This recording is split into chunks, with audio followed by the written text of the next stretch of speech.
Well, good morning everyone, and what you're looking at here is a vervet monkey, and it's alarm calling. You can also go away bird alarm calling, and we feel that they are looking at the leopard that was seen on the Djuma waterhole camera last night, and it sounds like there was some great action for whoever was watching, and thanks for all the updates that have been sent through to us. Now, I'm not going to waste any time. Good morning to you all, and welcome to the Sabi Sands here in South Africa. It's an overcast morning, but we already have an exciting that I'm really looking forward to. And will we find this leopard? I think we're close to it, and with a bit of luck, we will find it shortly. The monkeys seem to be looking quite directly downwards, and this helps us because wherever they're looking is where the threat is. We've got VM on camera, and Nick is in final control, and Brent's got the morning off to rest and relax.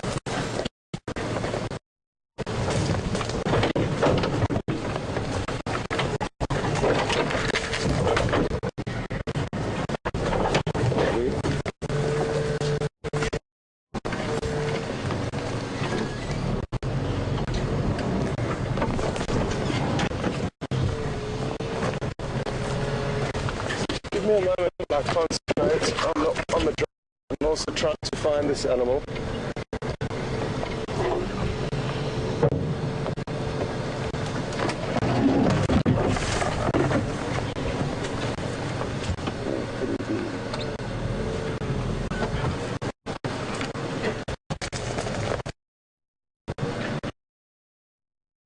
Sandy riverbed that he could well be lying up in is that I should be able to see his tracks fairly easily if he hasn't already moved upstream. So I'm just going to make sure he crossed here, which it doesn't that he has.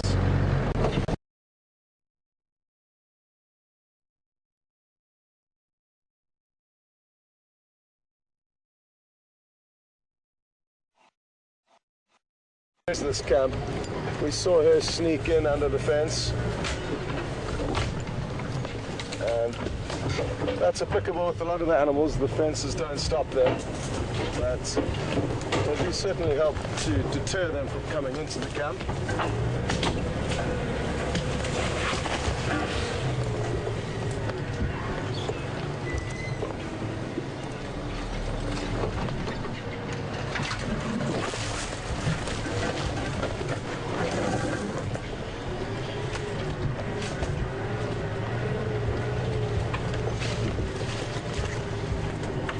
Such great game viewing over the last few days, and just to recap, I wasn't out yesterday evening, but Brent was, and he saw a young male leopard initially on the start of the afternoon drive, a young male called Quarantine, and then he saw its mother, the female called Kunyuma, the one who I saw sneak in under the fence just the other day.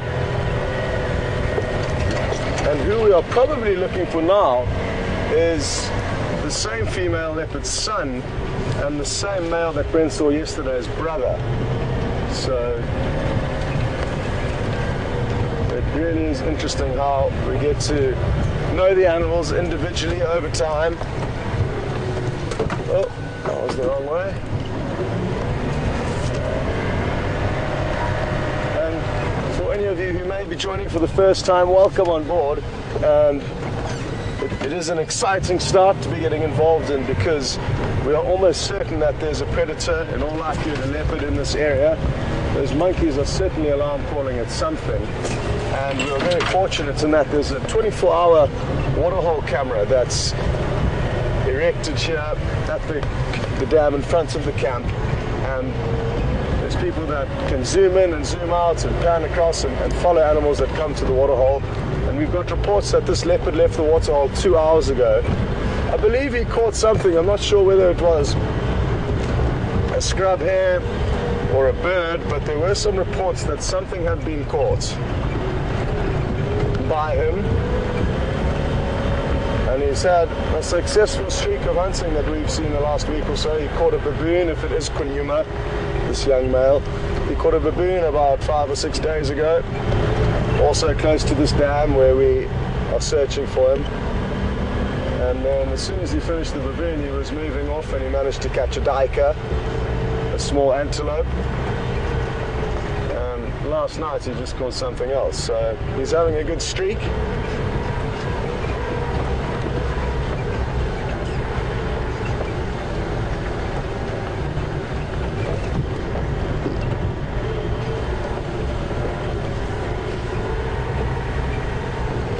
There's many places we could find him. He could be on the ground, on the move, either on the road, which they do like to use because there are main highways, you could say, but there's also many different little animal paths that leopards will also move along.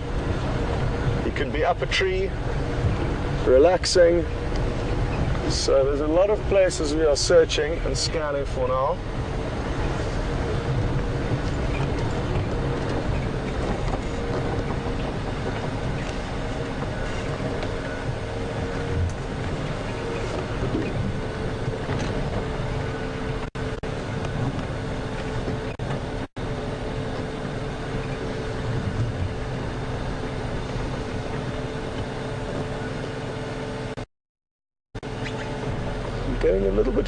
Getting a little bit confused because the fact that the monkeys are still alarm calling, it's not as intensely as they were initially, but it means that they might still be able to see him.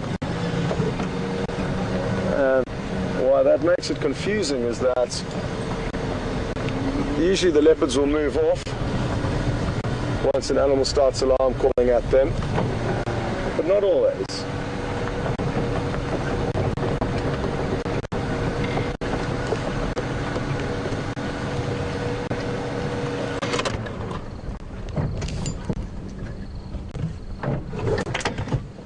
Just going to hop out here quickly to make sure his tracks haven't crossed in the small riverbed that crosses the road or in fact along the road.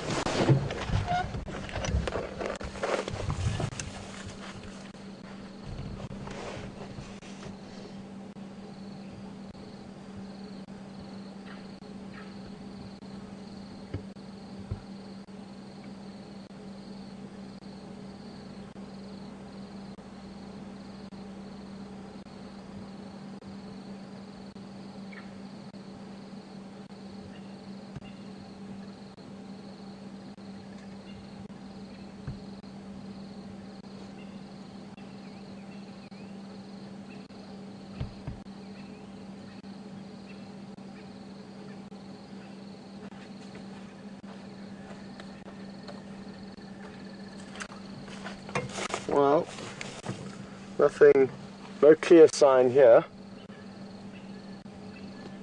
I'm tempted to almost go back a little bit and check closer to where these monkeys have been alarm calling.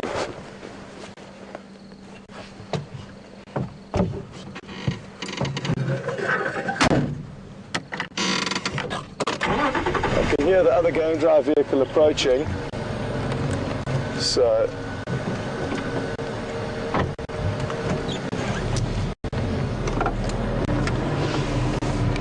Tex.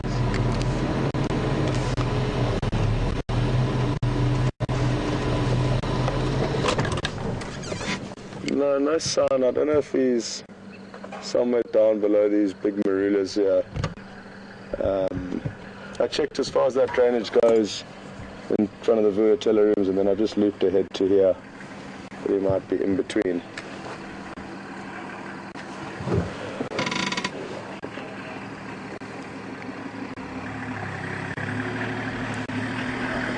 Morning, everyone. Good. How are you? Good. Cool. We'll see you later. Yeah, good one. Thank you.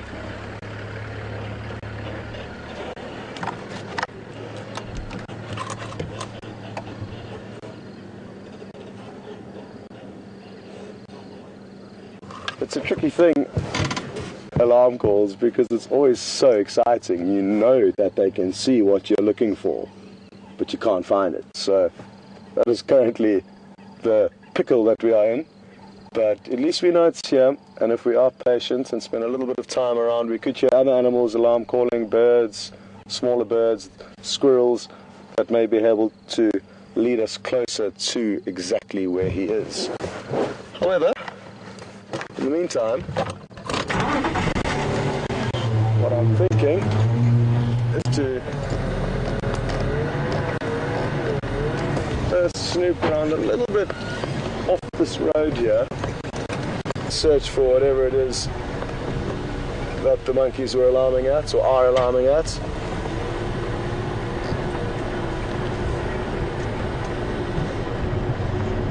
Now, I've got a feeling, and I hope I'm right, that we're going to find him somewhere down here.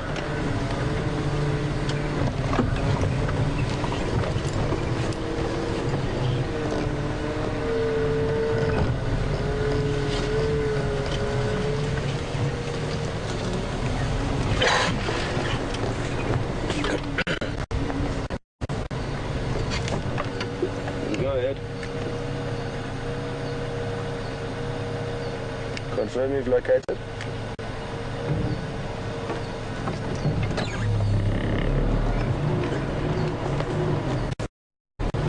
Sorry, text not. I'll confirm you've got him.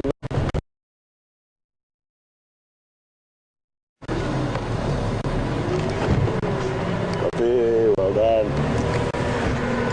Well, that's why teamwork's so important. Texan has just driven up the road we've come down and bumped into him. So, we should have a view shortly. And how awesome is this? We are on our way to look at a leopard, and we're maybe 5 or 10 minutes into the drive, so not a bad start. And it just goes to show how a few minutes can mean missing an animal, and that's why it's great to work in teams and have other vehicles searching areas when you know there's potentially something around.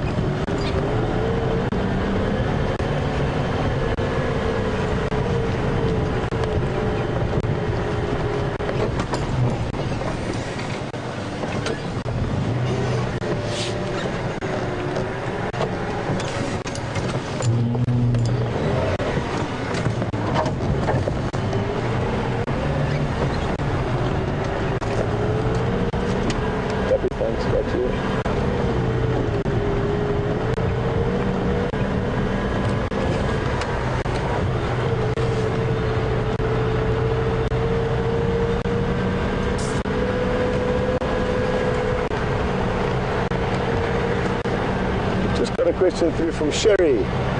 Morning, Sherry, and welcome.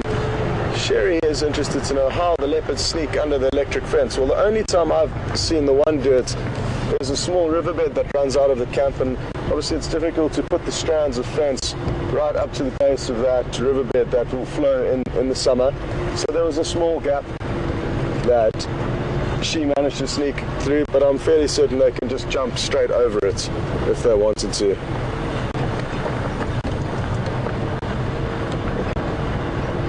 Okay, so the leopard is somewhere on our right. The only way I know that is that all the guests' heads from the vehicle in front of us are poking down to the right.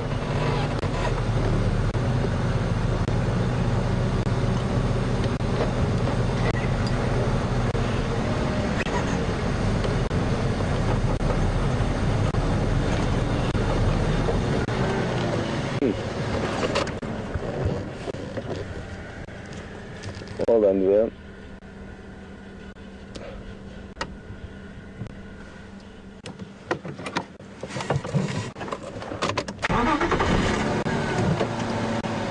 So, a brief glimpse there of this male leopard, and now we need to do a little bit of off-roading in order to stay with him.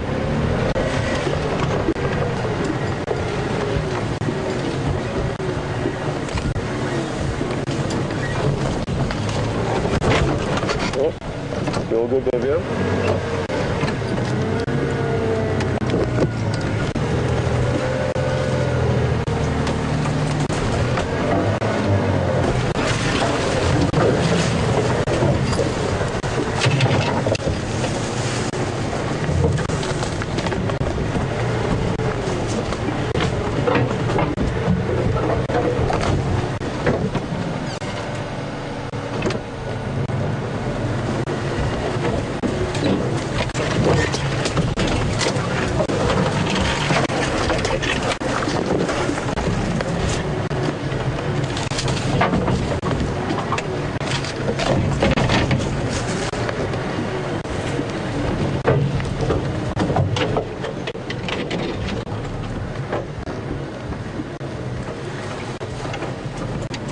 seems like Texan, who has been working on this property for many years, knew a better route than I did, and that just goes to show how spending long periods of time in these areas, you do get to know not only the animals, but also all the little shortcuts and open areas that help you when off-roading and following animals.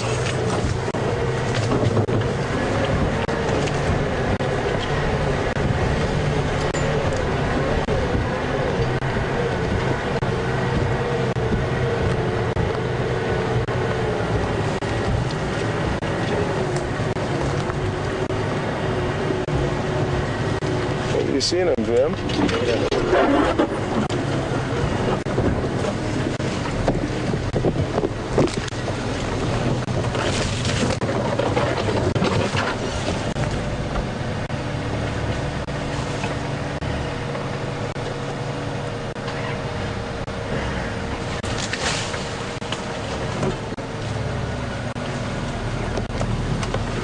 Okay.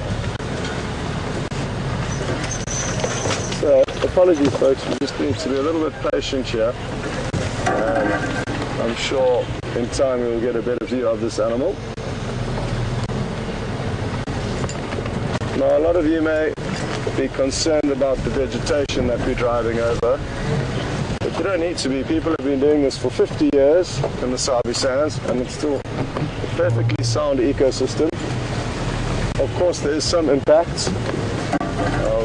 I would be lying if I said we did not impact at all, but the impact is very minimal.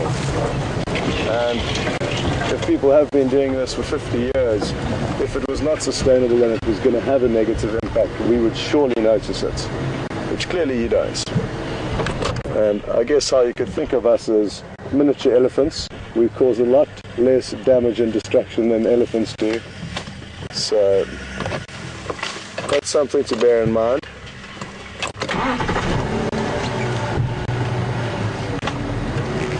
Let's see if I can find another little route here, because our vehicles are a little bit more maneuverable than theirs.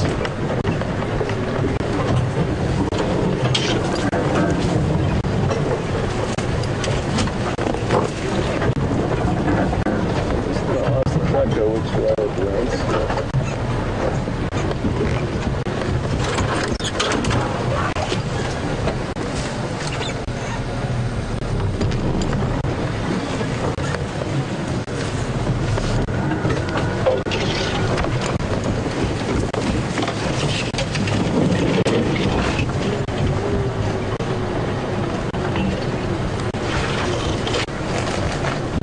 Okay, so Texan motion that I should drive out in this direction.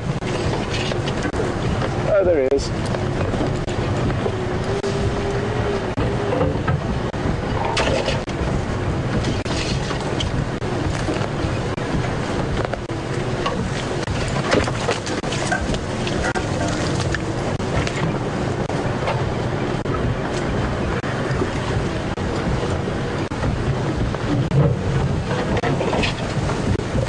I'm also here. He's in the block now, and we are west of the shortcut in front of the Gallagher rooms. That's where he headed north. I think Tex will be able to maybe give you better directions than me.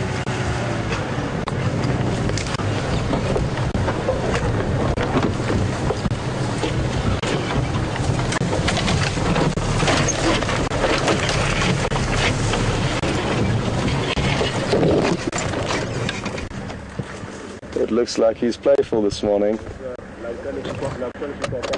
and we can expect him to carry on doing these little bounding trots.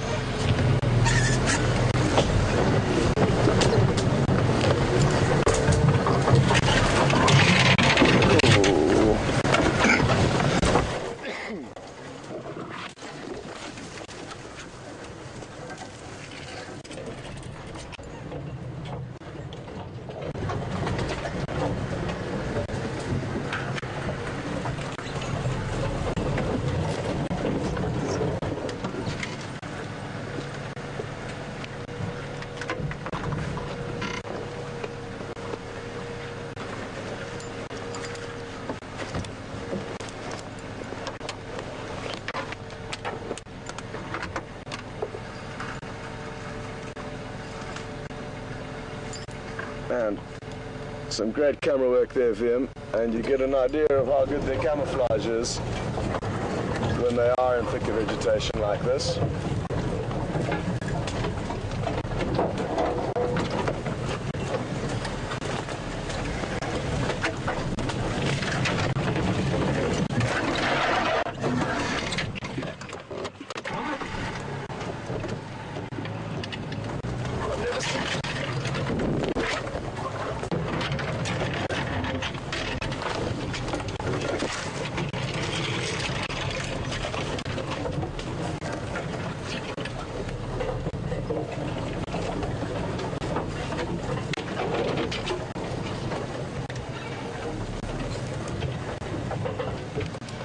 I think so.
So, we're having to do a big loop around here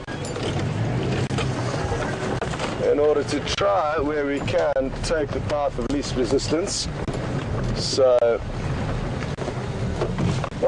except for that, that was not the path of least resistance, that was the path leading me into the silver cluster leaf. So I gave a little bit of a nudge. Morning.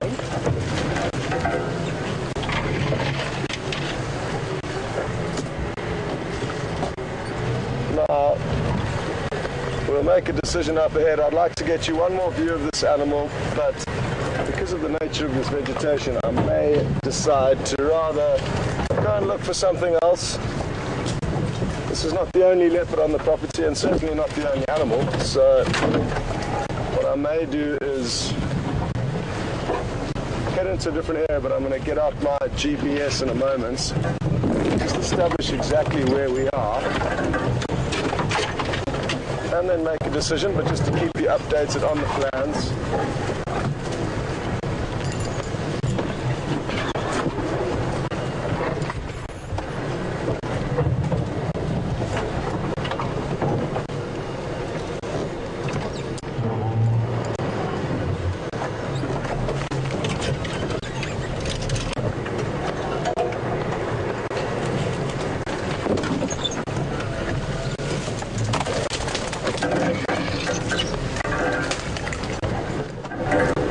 Copy, thanks.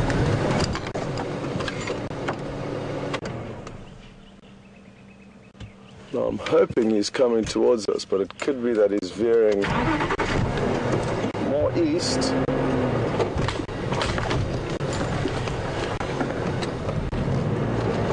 Okay, copy text. I've got a small gap here for now. I'm not sure how much longer I'm going to.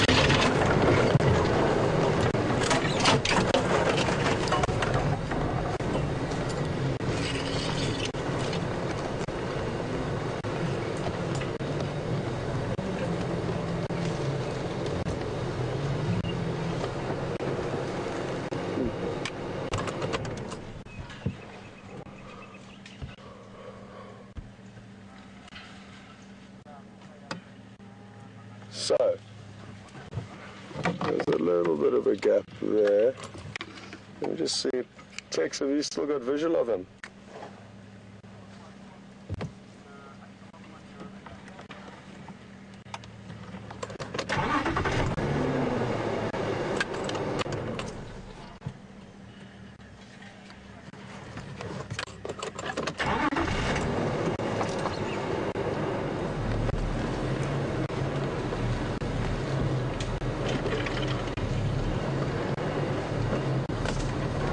Okay. So we've just missed him. He's looped behind us. Oh, there he is. Okay. One. Well, we might be able to get a good view at least of his face. So hold on a second. Oi.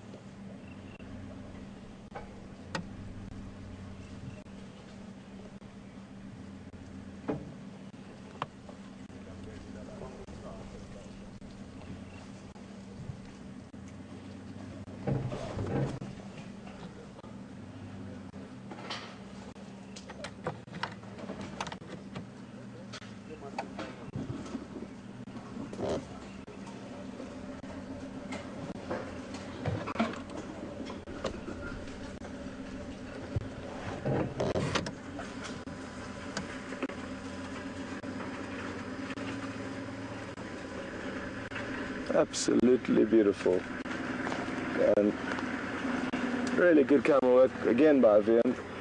Not easy when the animals are on the move, especially through thick vegetation like this. But wasn't that great? And I hope you enjoyed that view of what looks to be Kunyuma, the young male leopard we were expecting to find in this area.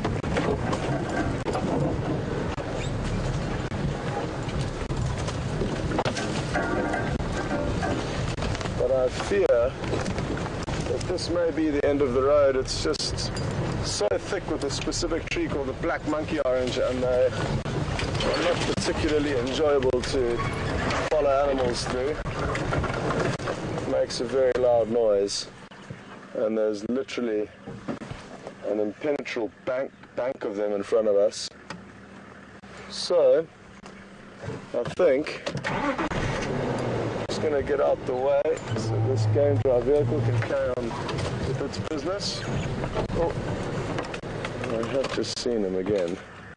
Let me just see where he heads to. He could come towards us, but he does appear to be heading in the wrong direction.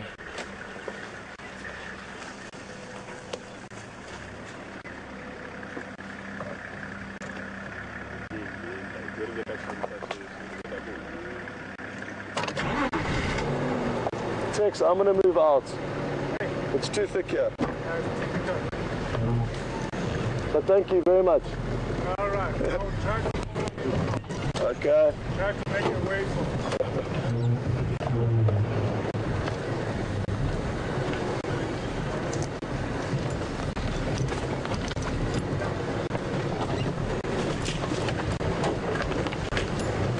So now I'm ready to get up my trusty little GPS and try and work out where exactly we are.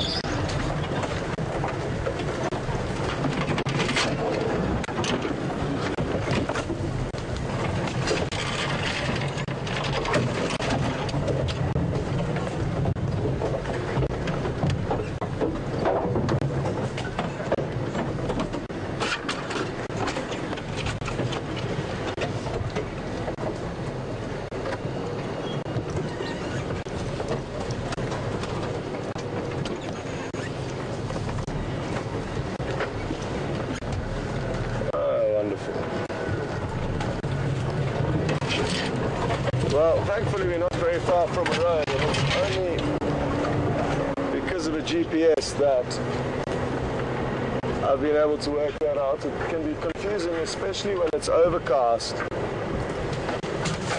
as to which direction you've been heading in predominantly when you're following animals off-road. So one can find themselves getting discombobulated quite easily. I remember early on in my guiding career, following animals at night off-road is always exciting, but again difficult to keep in a bearing of your direction that you're moving in. So I've once or twice found myself getting lost, but thankfully you often have a tracker that can guide you out of the situation without too much embarrassment.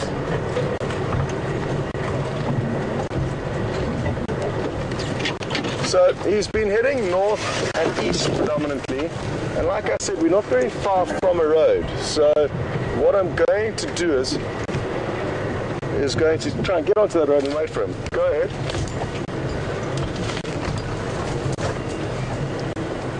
We just lost him, but if you come along Buffles with Katlan, west of Mvubu, east of Mvubu, I'm going to stand by here to see if he doesn't pop out.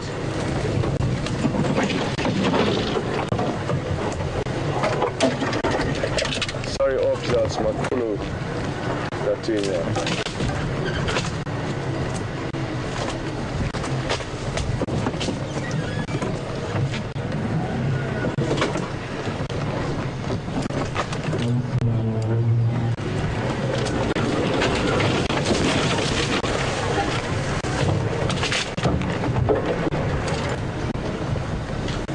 But what is important to bear in mind is how the quality of our sightings does fluctuate greatly depending on the day and on our luck.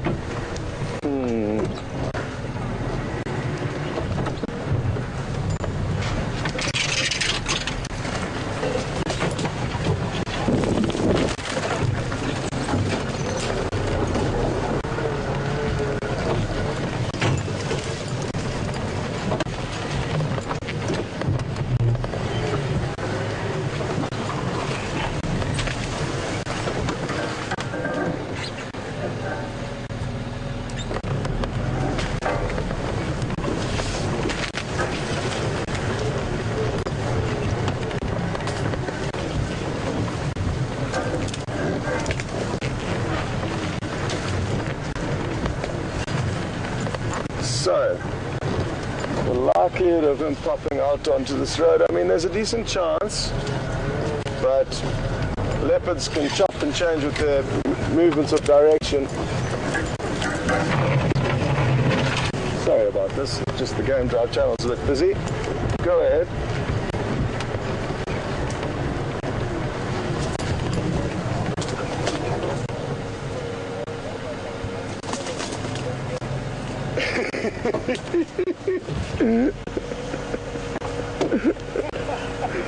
But you still beat me to the road. Yeah, it's better because you just trying to run away from me.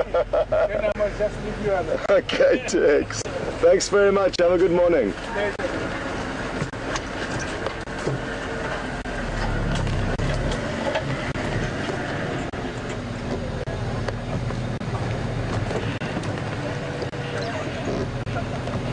So Texan just got a hold of me on the radio and he said, it's not fair. Your small short vehicle, you can slither around through the bush like a snake. So just a little bit of friendly banter and joking amongst us. And he is a wonderful man, Texan, has been working here for many, many years and has a wealth of knowledge that thankfully we get to tap into, and his skill of finding animals and knowledge of the area certainly do help us, because without him and all of his knowledge there would be a lot less interesting animals found, and we all share the sightings. There's actually another vehicle who was hoping to come and see this leopard, but as you saw it was too thick, and that's just the luck of it. Sometimes you can just be 5 minutes away, but that's not close enough.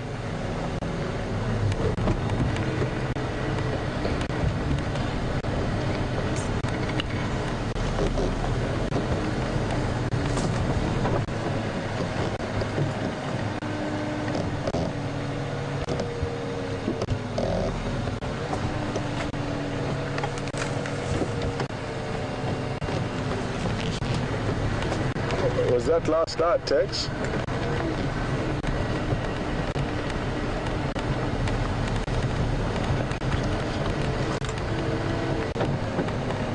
Copy.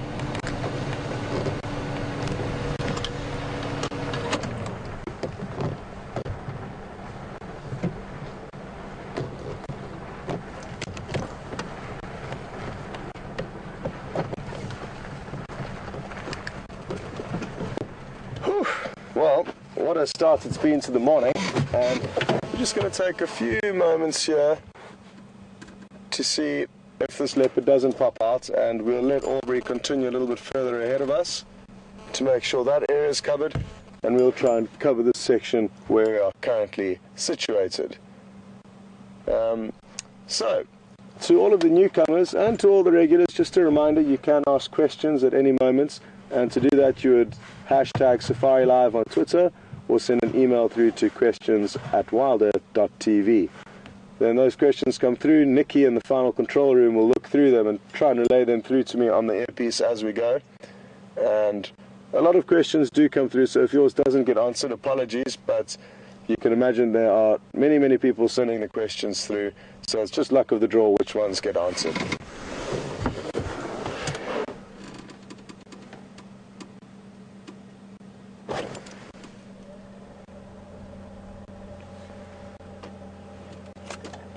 How's everything in there, Nix?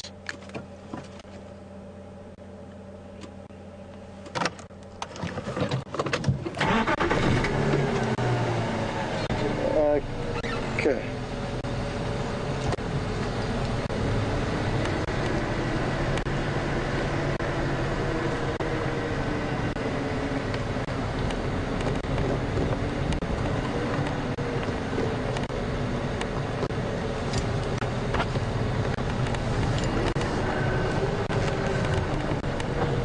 Now, just to give you an idea of how far away we last left this leopard from this road, it was probably about a quarter of a mile, so not extremely close, but in the same breath not very far considering how quickly that he was moving. And he had been moving in generally this north and easterly direction, so north is kind of left-right and forward back is east-west, so his general trajectory was bringing him towards this road. Whether or not he'll ever actually make it to this road, we'll only find out by searching for him.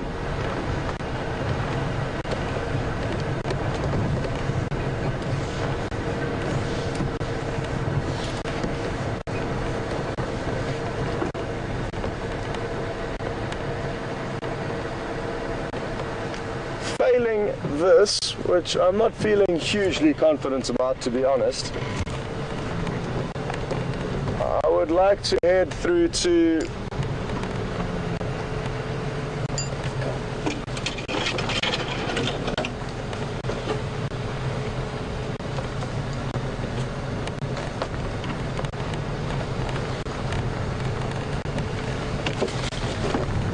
Tex Aubrey's just behind me. I stayed quite close to where we came out of the block, and I've just continued now down in the same direction as you, but yeah, just moving slowly down the fire break.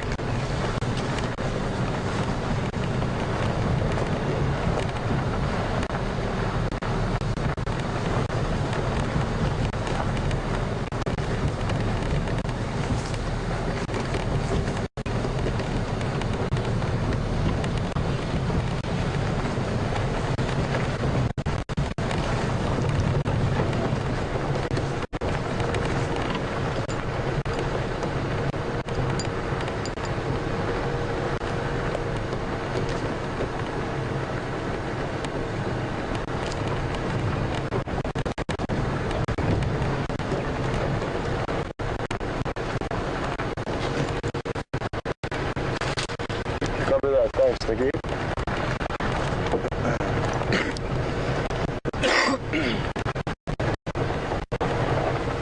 So, if there is somewhere that we can sit and wait for him where we'll have quite a view of two different angles. And judging by the speed he was moving at, if he does continue, he should pop out here fairly shortly.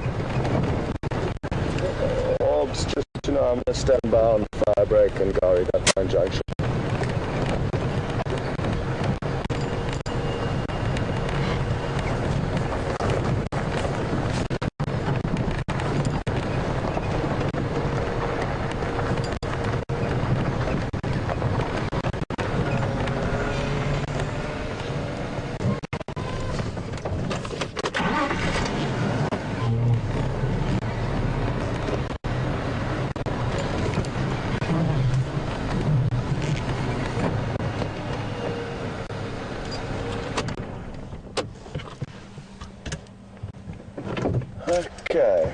So, because he is heading towards this very open area, well, at least he was heading towards this very open area, I think we should make the most of the opportunity and give it about 5 minutes and see if he doesn't pop out. There's a very big open road that's actually been cleared to act as a fire break, and it's essential to have these fire break roads that run through the property because there are lightning strikes at this time of the year, and also towards the end of winter or coming into summer, the first rains, and the fires here can wreak havoc. And obviously with a lot of camps and buildings, we need to have fire breaks in position. So this big open fire break road is going to aid in not only preventing fires from spreading through the reserve, but it also may aid us in getting a brief glimpse of this leopard one last time.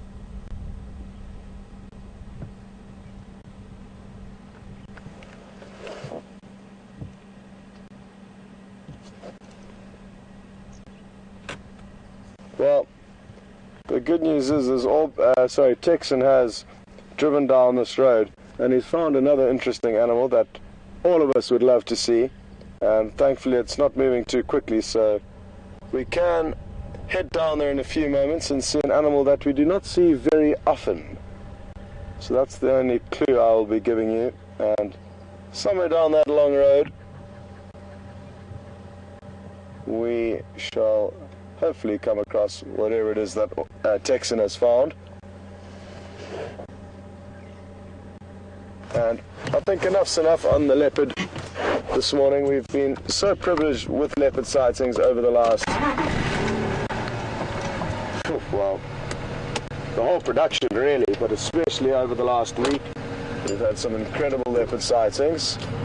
So no point in forcing the issue when we have been going through a bit of a lucky streak.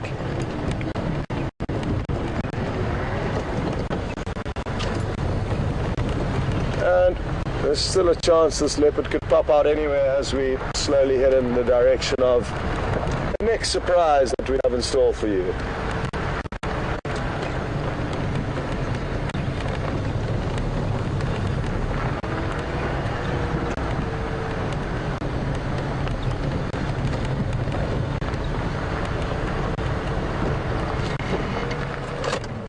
There's some of Viam's favorite birds here, and let's see, well done Viam. They're called babblers, and I hope they continue to babble as they were as we arrived. Arrow-marked babblers. Pretty birds, but sadly because they are quite secretive and like hopping around quite dense vegetation,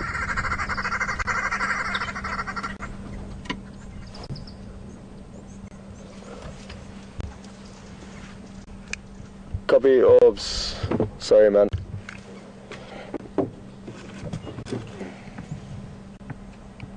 So those were arrow-marked babblers.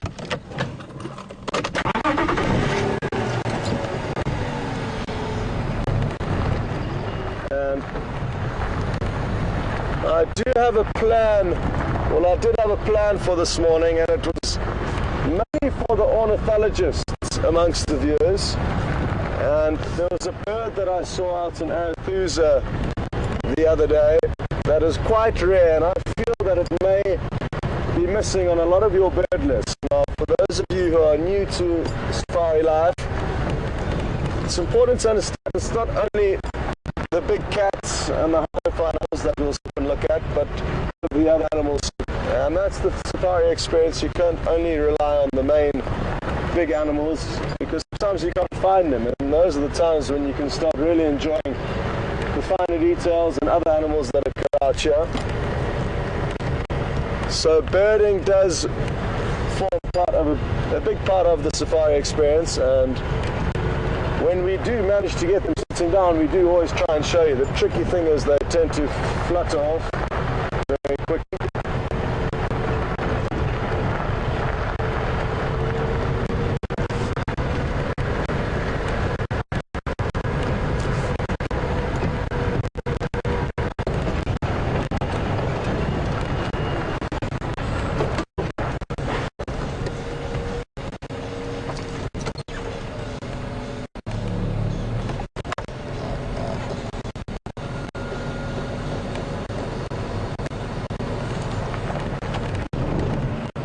There's a lot of rattling sticulars, alarm calling, so I'm just going to reverse a bit.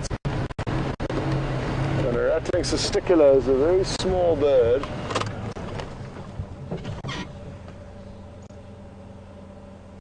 That they often do make a racket, actually, these rattling sticulars, and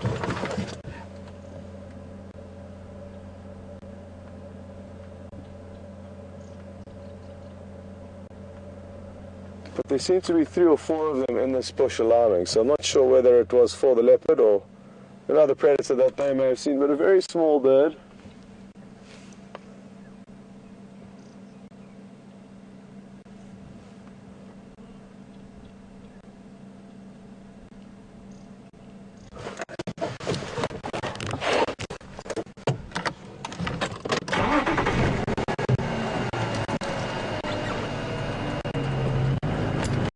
But it may have false alarm. So anyway, the plan is to go and try and show all of you a bird that I don't think you would have seen before. I may be wrong.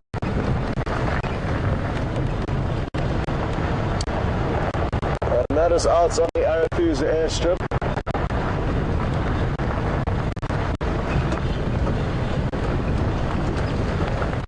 Now, as I did mention earlier, there's an animal, or there was an animal, somewhere along this road that we don't get to see very often, and I'm hoping we're going to be able to find it now.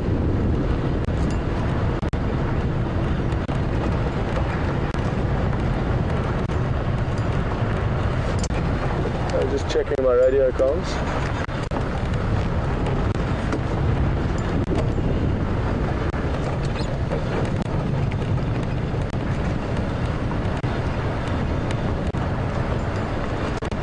Perfect. Just keep me updated, thanks.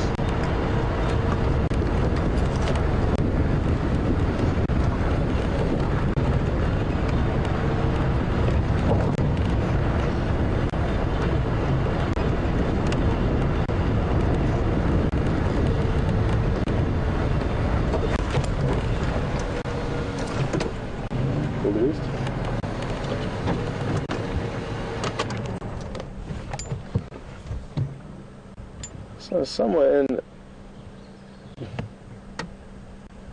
this thick vegetation you can now see a beautiful big giraffe having his breakfast.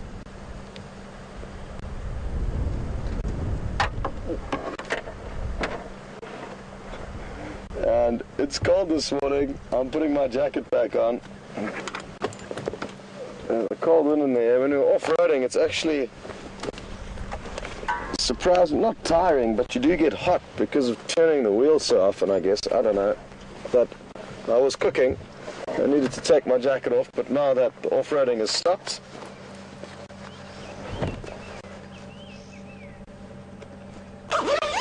it's time to put the jacket back on.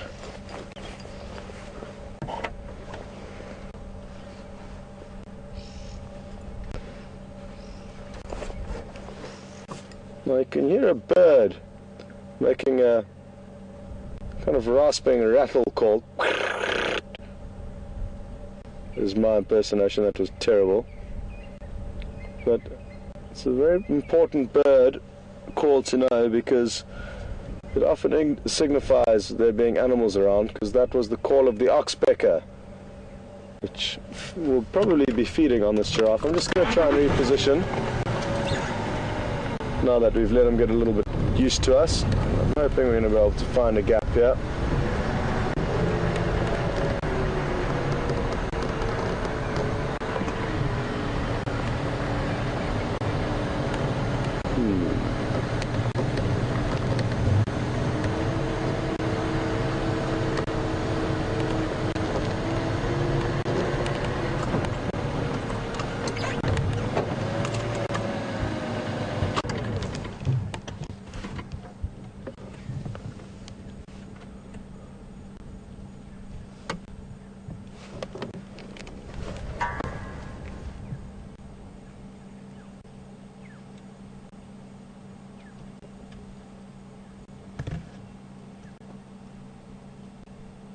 Now, interestingly enough,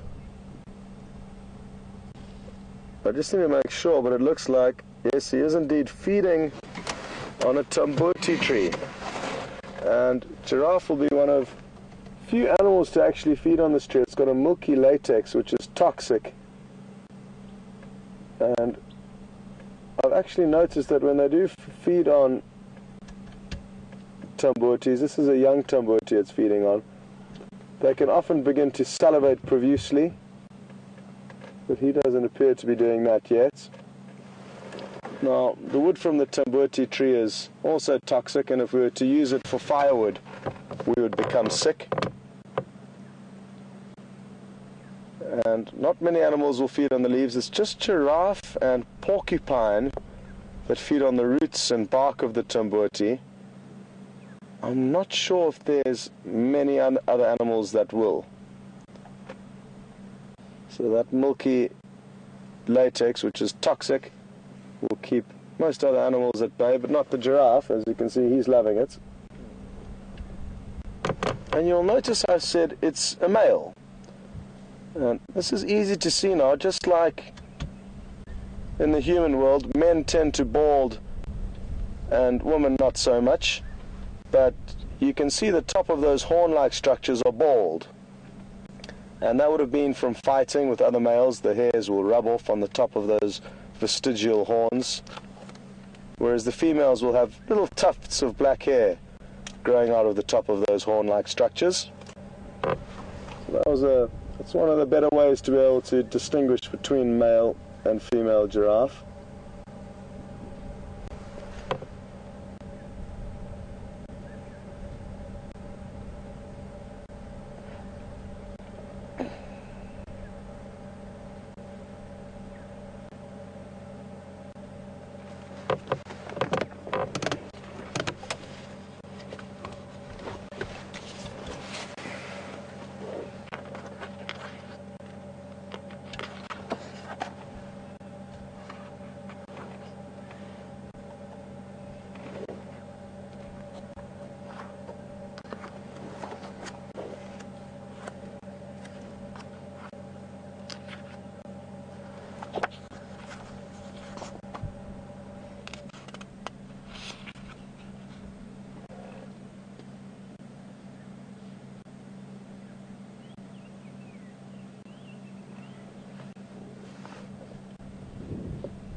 I'm sadly not copying you very clearly, Nix, but we can try again a bit later, thank you. Either that or try to speak more slowly and clearly.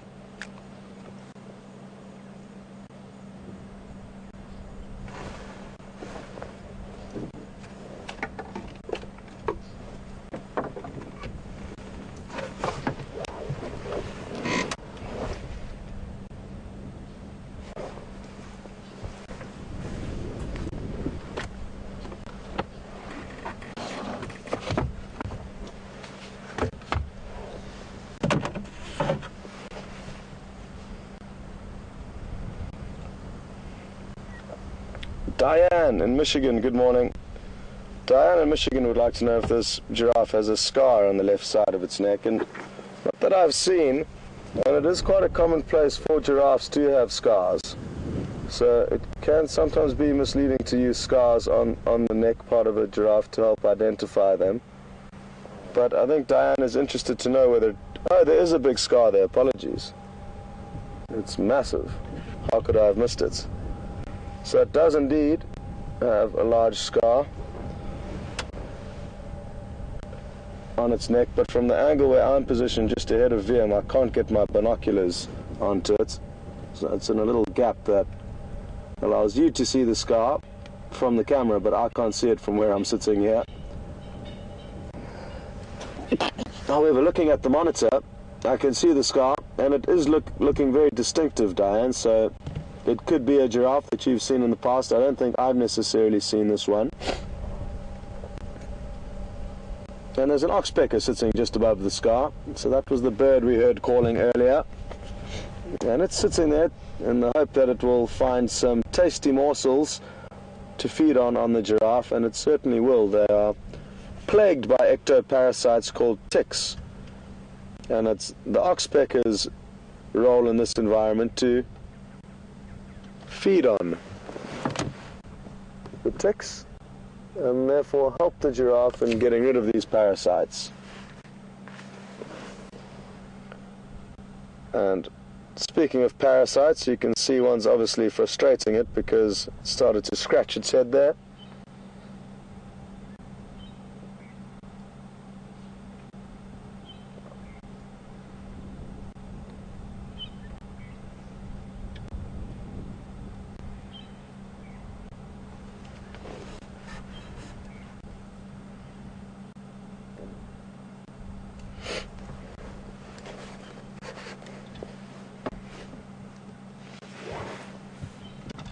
Marianne on Twitter would like to know what exactly causes those scars on their necks, and it could be a combination of fighting. They do have some very serious fights,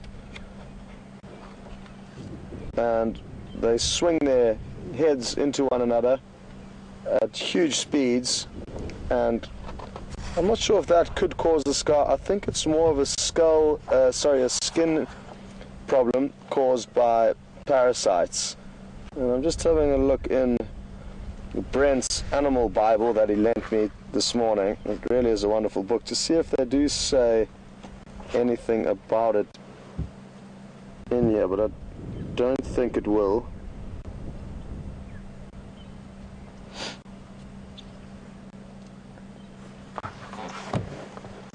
But it's not from an encounter with cats, that's for certain, that scar.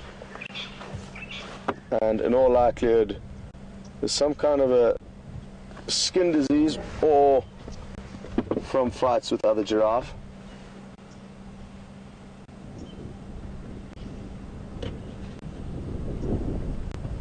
Okay, let's see if we can get one last view of him.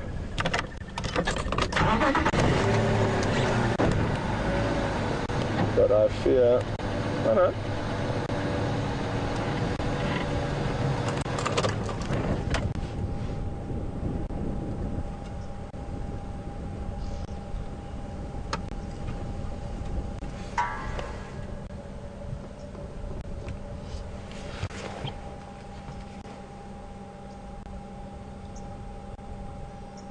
You also notice he's got a big scar on the right side of his neck as he's now turned around and is facing us from the other side. There it is. So not as big as the one on his left side. Oh, he's got a beautiful dark coat there. And what incredible animals they are, the giraffe.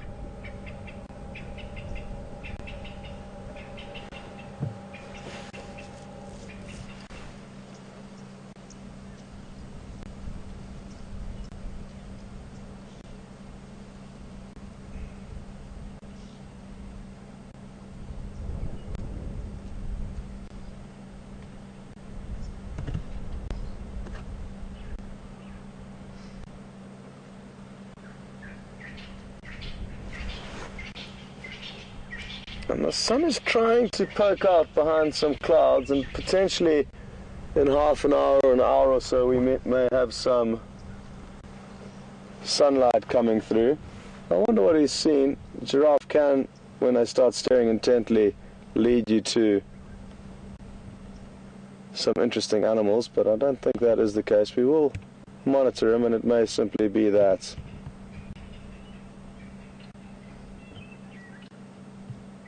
He's noticed something in the vegetation that he's not entirely certain of, and that could be because we're here and have got him on alert, but he does seem very relaxed just looking from him now. Maybe it's the tambuti, the milky latex of the tambuti, that's making him feel a bit funny.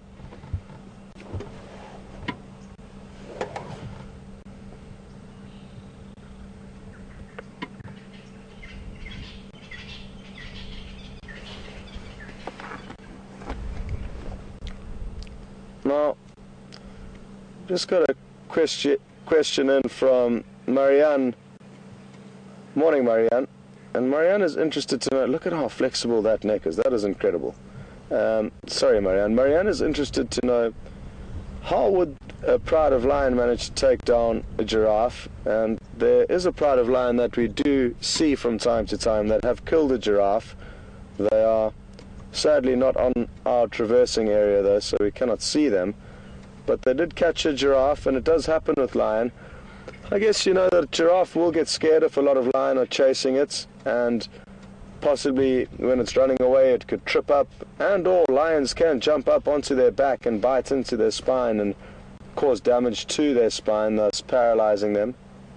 So there's very many different ways that lions will be able to bring them down, and it'll all vary greatly on the individual hunts.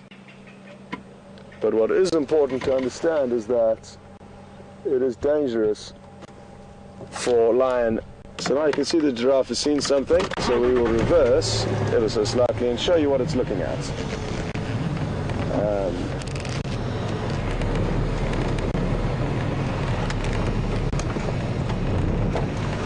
So it was just some Nyala crossing the road, and this is a young male,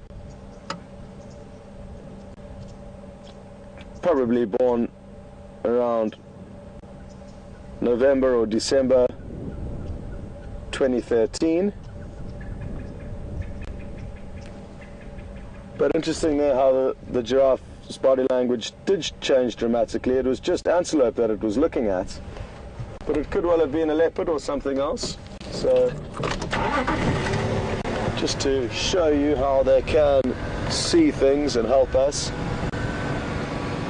But back to Marianne's question, yeah, many different ways that lion could bring down a giraffe, but it's a dangerous business, because if you receive a kick from a giraffe, you will know all about it, or potentially you won't know anything about it, and it will be the end of your career. So dangerous animals to hunt, but obviously if you do manage to bring one down, you don't have to worry about food for a few days. And depending on the pride of lion and the area that they live in, you may often find that lions will specialize in hunting certain animals or unique animals like giraffe or buffalo or even elephants in some rare cases. And can you believe that? Prides of lion hunting not baby elephants, sometimes adult elephants, and managing to bring them down. It's sadly never a quick death for the elephants, because it's very difficult for the lions to perform the coup de grace on such a big animal, and I'm not sure if I'd be able to watch that event unfold, because it would take hours for them to kill the elephant. But it does happen, and that is nature. In my time in the Sabi Sands, though, typically you haven't seen too many lions hunting giraffe, and the reason why they wouldn't specialize in hunting them is because there simply aren't very many here. There's not a lot of giraffe, and because of that, why would they specialize in hunting them?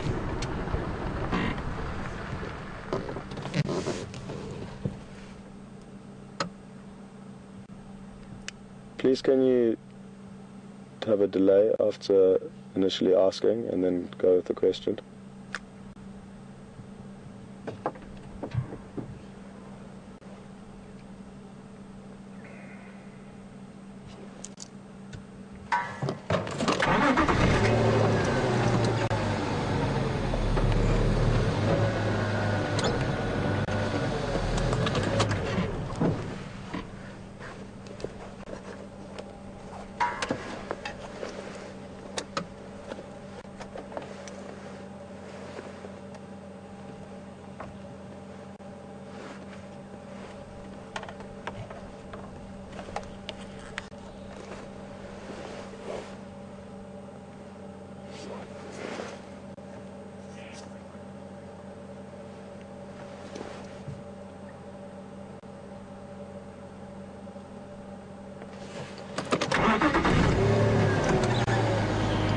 Just got a question through from Anna Marie. Good morning, Anna Marie, and how are you?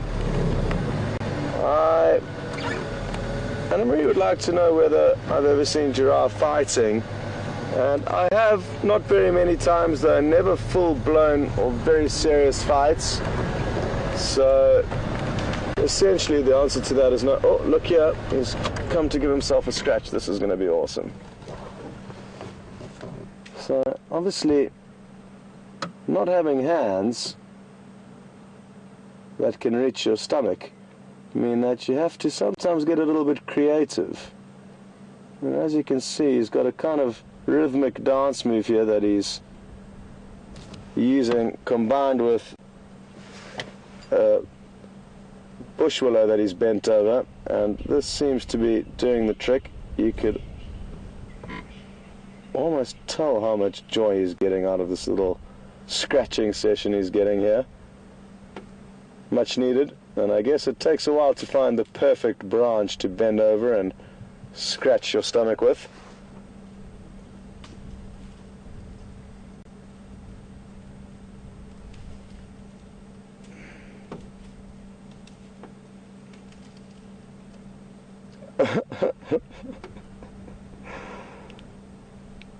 But no, sadly, I have not seen giraffes doing any serious fighting, and would really love to see it. It just goes to show, even though I've spent years and years in wilderness areas, I haven't seen certain things that people who have only come out on safari once in their life may have seen. So there are just so many different things you can see, and a lot of it depends on luck.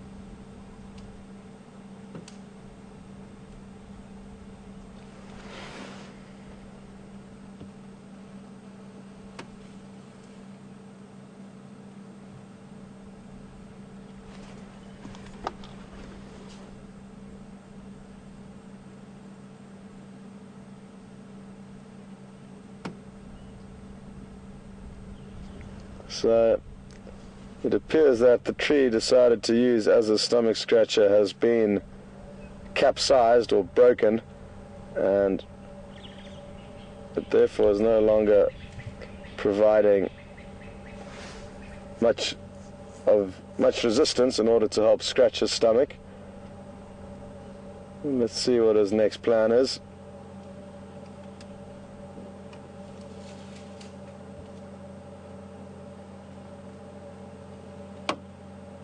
Oh, he's not done with it.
Oh, he's going in for another one.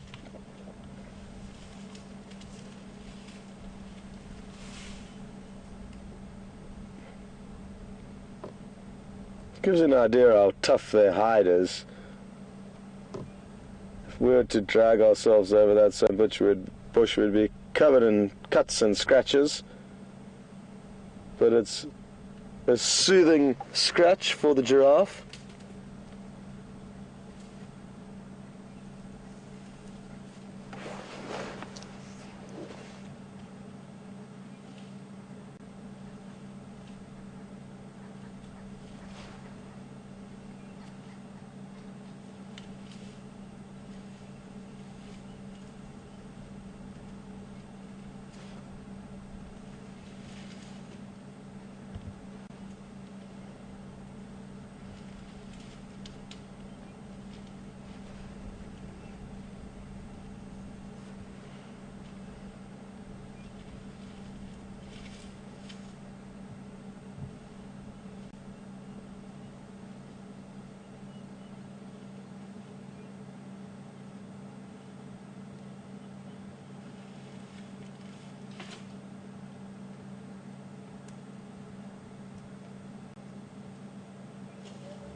We've just got a question through from Virginia in Kentucky. Good morning, Virginia. And still on the subject of fighting, Virginia's interested to know if these small horn-like structures known as ossicones, do they ever break off when they're fighting? And no, not that I've seen or heard of. They are very short, hard, bony structures that would be incredibly difficult to break, and I haven't heard of them breaking. I guess because they are very short, it would be more difficult for them to snap off. But there certainly is a chance that somewhere along the line, a giraffe has broken an ossicone, but I've never seen one.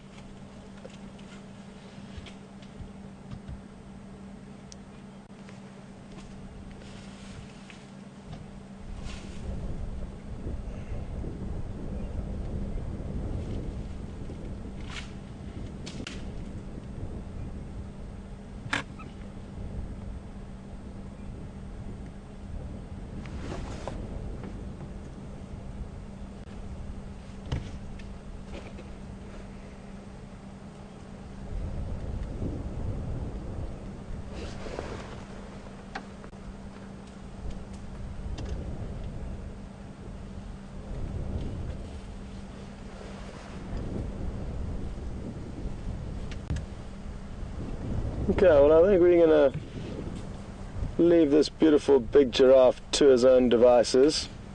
It's been a magical sighting, but it is time for us to go and look for something else now, as he again decides to feed on another tambuti tree. So it's interesting, it's not at all the times of the year that you'll see them feeding on tambutis. It's quite interesting that he is, because like I did say earlier, it's a toxic plant to most other animals.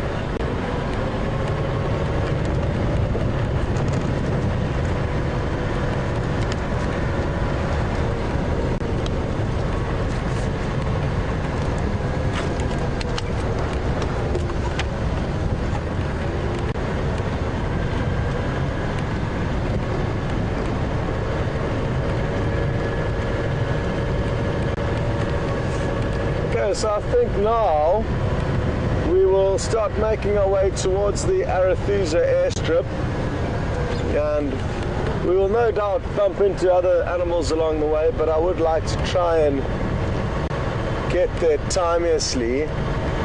Have a look for the rare bird that I'd like to try and add to the ornithologist's lists, and if we have no luck there, I can assure you some beautiful scenery in that area that we'll be looking for them along the Arethusa airstrip. And if there's time after that, maybe we'll try and pop in at the hyena den sites. It's been a while since we've been there. There's been so much other stuff going on, and I guess when there have been little gaps when we would have been able to go and have a look at them, they simply weren't there. So it's a lottery out here, and it's been a while since we've won the hyena jackpot, so it'll be worth trying a little bit later.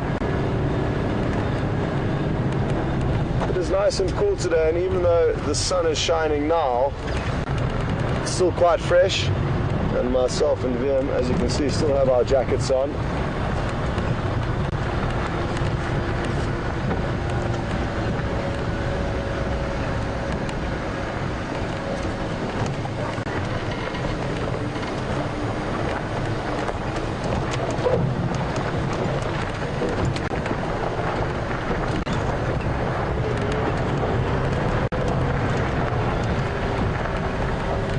Just an update, there's been very, very few people on this property this morning, and what that means is a lot of places have not been searched. So it's really exciting when you know that. It's always exciting, but when you know nobody's been down any of the roads, it makes it that much more exciting, because you know very well that you may find some animals that have yet to be discovered.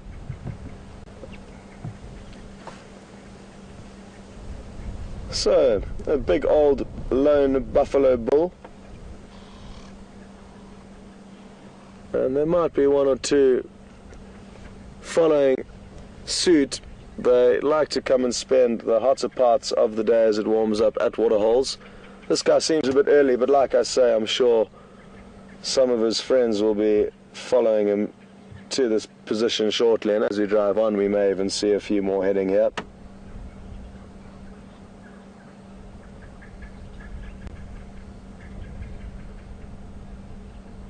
He's just chewing the cud as he goes, and having a toilet break, so they can multitask, the buffalo.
Well, we've just got an interesting question through from Vicky. Good morning, Vicky. And I guess Vicky possibly asked this question because she can see a lot of flies on our faces over the drives. There are a lot of flies around, but they are not sand flies, Vicky. Vicky is a snope. We do get sand flies in Africa. And yes, we do get sand flies in most subtropical areas of the world. find them, but they have never caused personal issues to me, and therefore I don't know too much about them. So even though I know we do get them here, I haven't personally had any problems from them. I believe if they bite you, they can leave a bit of a rash, and so it's an irritating fly that can also carry disease.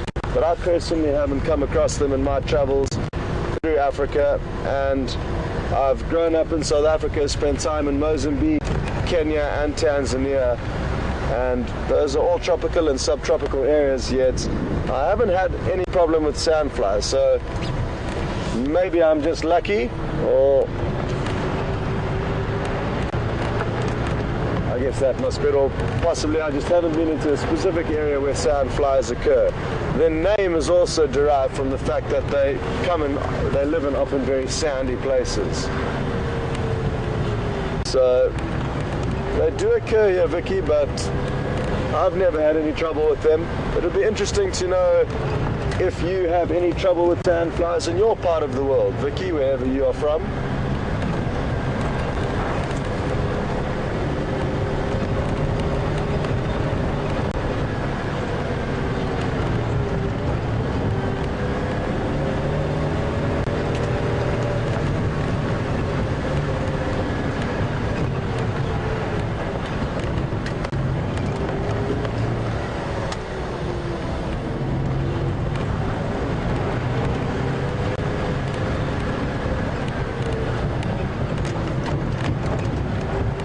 Got a question through from Sandy in Indiana. Sandy is interested to know whether we get ostrich here, and she did mention that on a few years ago she did see a glimpse of an ostrich on a drive, and they do occur in the Greater Kruger National Park, which is where we are now, but they prefer more open areas, open grasslands.